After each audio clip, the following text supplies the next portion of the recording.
fermented Peruvian red pepper salsa. These are Rocoto peppers. They're they're pretty hot. It's actually a moderate heat for a pepper. And this is a pepper that came from Peru, and it's very common in Peru, and probably what they had in mind when they invented this salsa. So I just recently made a batch of hot sauce using these Rocotos that I fermented, and it came out great. I tried last year and I couldn't get it to ferment. It just molded, but this year things are working well. So we've got high hopes for this. So all we're gonna do, we've got 2 Rocotos, 1 large red onion, but I don't have a big one, so I'm using 2 small ones. And we're just gonna cut these up and stick everything in the food processor. And tomato. And 2 tomatoes, yes. And these tomatoes, and the Rocoto, all came out of our greenhouse. So those onions. Oh yeah, well, out of the yard, not the greenhouse, but. Oh, okay. Yeah. No. We grew them. But yeah. So this is a little bit of a homegrown homemade. So the idea with this, what I'm trying for here is I don't want to have to pulse this too much in the food processor because I don't want it to just turn into a liquid. I want it to stay a little bit chunky. And I've had varying degrees of success doing that. So we'll see how this one works out. What about those Peruvian peppers? I think it was our pepper dude that said in Peru they grow in people's front yards. Yeah, so Just they're everywhere. Everybody has one. Everybody's got them. They're like trees. Well, our plant's really giant too, so yeah, you can imagine. The second year for our plant, and it just gets a whole end of the greenhouse to spread out in. Things are getting pretty crowded out there, but that's a good thing. Everybody's growing well. And we've got a lot of tomatoes and peppers still in our future.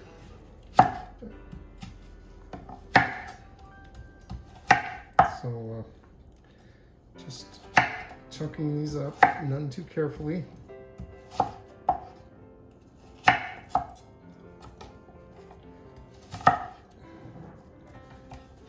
Okay. And You got a lot on your board there. yep, I do. This is a 1 board meal. Wait.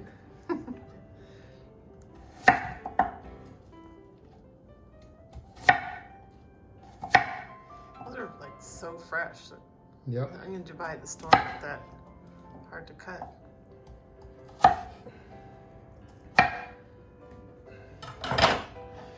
And then, you know, usually when I work with these peppers, I wear gloves.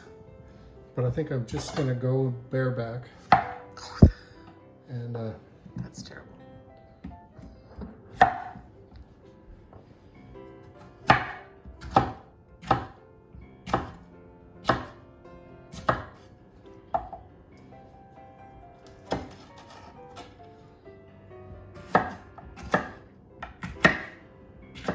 we'll see how this works out without taking the seeds out of these.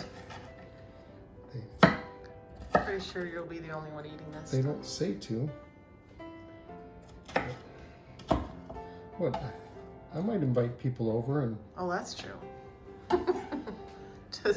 just not me. I wish I liked spicier. I'm expecting this to be pretty hot because those Rocotos. I'm going to wash my hands here. Those Rocotos, they're approximately as hot as a habanero, which in the whole scope of peppers is moderate, not super hot. No million Scoville units. I gotta keep my distance. Yeah, Kelly will be choking. Yep, it's starting already. Okay, so I got that busted up a little bit. That looks pretty good, actually. And now I'm going to go in here with the juice of 2 limes.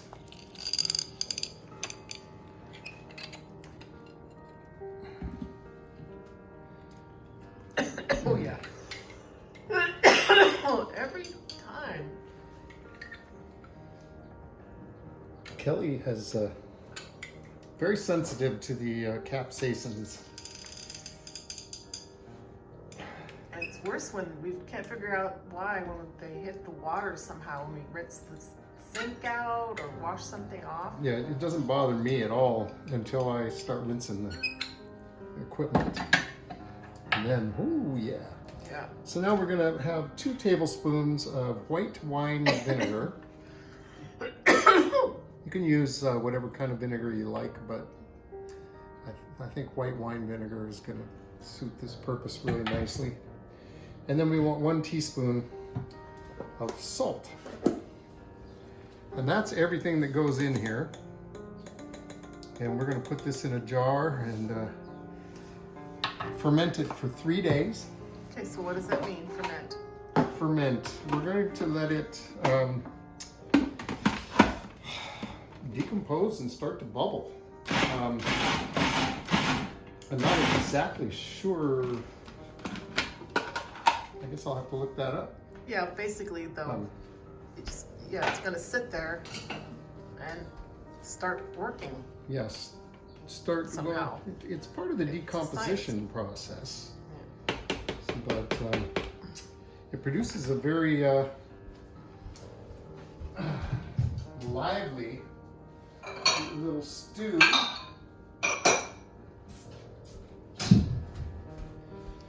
You could put that in a quart jar too if you wanted to. I think this should be about a quart.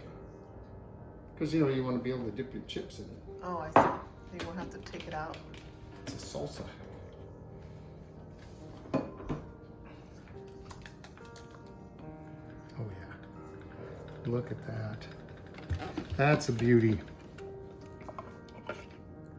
Boy, you want to eat it just like that, don't you? No. But but really the fermentation here is going to add a lot. So this does not go in the fridge. This sits out where it can be at room temp and ferment. Actually, a sunny spot is recommended, but we don't happen to have one. So what I'm going to do is put a lid on this. Hope to keep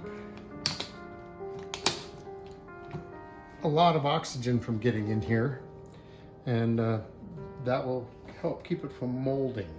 The problem I had last year with trying to ferment things in this house was they would mold instead of fermenting. So we will just see. I was able to this year by making sure that the solids stayed below the liquids and that it didn't get a lot of oxygen. So that's what we're trying for here.